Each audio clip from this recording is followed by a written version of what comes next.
Ito yung tinatawag na egg roll o kaya yung vegetable Shanghai. Ginamitan ko ito ng carrots, kalabasa, saka cabbage or repolyo. Pwede rin yung lagyan ng tofu or tokwa. Ngayon gagamitan ito ng food processor or chopper. Electric chopper. Ngayon, paano ko ba ito binalot? Bali, isa na lang yung tinula ko demo para mas mabilis ko matapos yung vegetable Shanghai or egg roll. Ito, puti na itlog, may pamintang durog sa konting asin. Binati ko ng ito, hindi na tinidaw ito. Kasi pag ganito ang pinagamit, mas nadudurog yung itlog. Puting itlog lang ginamit ko. Pwede rin ng buong itlog, pero mas prefer ko kasi ang puting itlog para kapag piniprito, clear siya. Clear. Ginamitan ko siya ng lumpia wrapper. Ito na lang natira. Ginamitan ko siya ng silicone plastic spatula. Ito, pangsimot. Yan. Pagka kasi gumagamit kayo pangsimot, nagiging malinis ang paligid. Hindi masyadong malangaw. Dahil wala masyadong natitira. Yan. Tapos, may pahid na ng itlog yon. Tapos medyo diniinan ko lang ng bahagya. Yan. Ganun lang. Tapos kung may mga sobra sa gilid, pwede nyo ditlagyan ng itlog na binati nyo para ma-fold. Ganyan lang siya. Tapos pipritoin nyo. Ngayon, ito naman, saging. Request kasi yung anak ko na gusto niya ng banana Q. Irorolan to sa asukal na pula, saka babalutan ng lumpia wrapper. Ito binibiling spring roll na pang balot ng lumpia. Pwede rin sa turon. Yung kung may langka sana, pwede rin itong lagyan.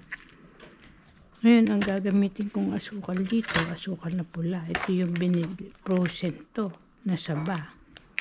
Gagawin kong turon. Pwede rin kayong bibili ng yung medyo hindi hinog. Hindi masyadong hinog para medyo matigas-tigas. Pagkakasi sobrang hinog, malambot. Ngayon, i-roll ko lang to sa konting asukal na pula. Mas healthy kasi ang asukal na pula kaysa sa puti. Ayan. Kung ayaw nyo naman ng asukal, pwede rin wala. Pipilito nyo. Lalagyan nyo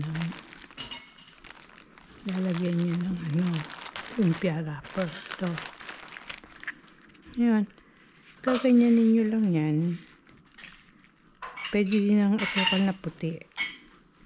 Ayan. Parang medyo lang siya. Magkaroon lang siya ng pahid na asukal. Tapos yung mga natira, pwede nyo uling gamitin next time. Kasi kalkulasyon ko lang. Pwede kayong gumamit ng gloves. Kaya lang ako, gusto ko kasi na hugas-hugas lagi ng kamay. Kasi pag gumamit kayo ng gloves, wala masyadong dikit-dikit. Yan, wala masyadong hugasan. Tapos babalutin nyo na ng wrapper. Ayan.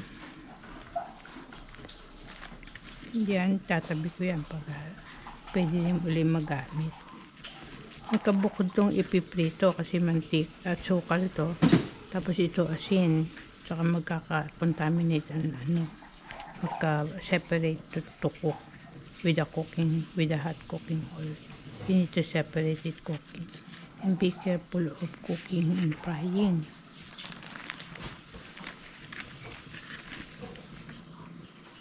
Yan.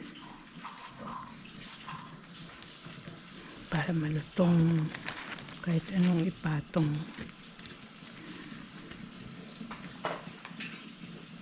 So, hindi siya masyadong matamis kasi niroll nyo lang ng bahagya ang asukal sa saging. Tapos inom kayo ng warm water or tea para mag-balance yung sugar nyo, hindi tataas.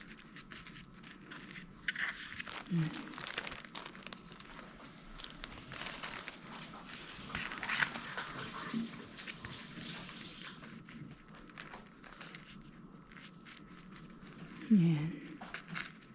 Ngayon, pag pinirito nyo tong vegetable Shanghai or egg roll, you can use Jufran, chili brand, sweet sauce. Yun ang masarap dyan. Hindi basta ketchup lang. Kailangan yung mga match para masarap ang kain. Ngayon, pwede nyo din lagyan yan ng shredded na or hindi bang maliliit na hipon. Pwede din ng pork na ginisa nyo na inalis yung oil. Kahit sa beef, ganun, pwede nyo ihalo din. Kaya lang mag-aalis kayo talaga ng meat oil. Aalisin nyo talaga. Para ang maiwanan talaga puro healthy na vegetable. Tapos yung laman. Pagka kasi delikado yan, mga sebo-sebo ng mga karne. Yan. So, kung nagre-reduce kayo, healthy yung walang meat. O kaya hipon na lang or seafood, chop nyo, ihalo nyo dyan. O kaya tofu. Okay? Be sure to subscribe to watch my old and upcoming videos. Thank you for watching. Bye.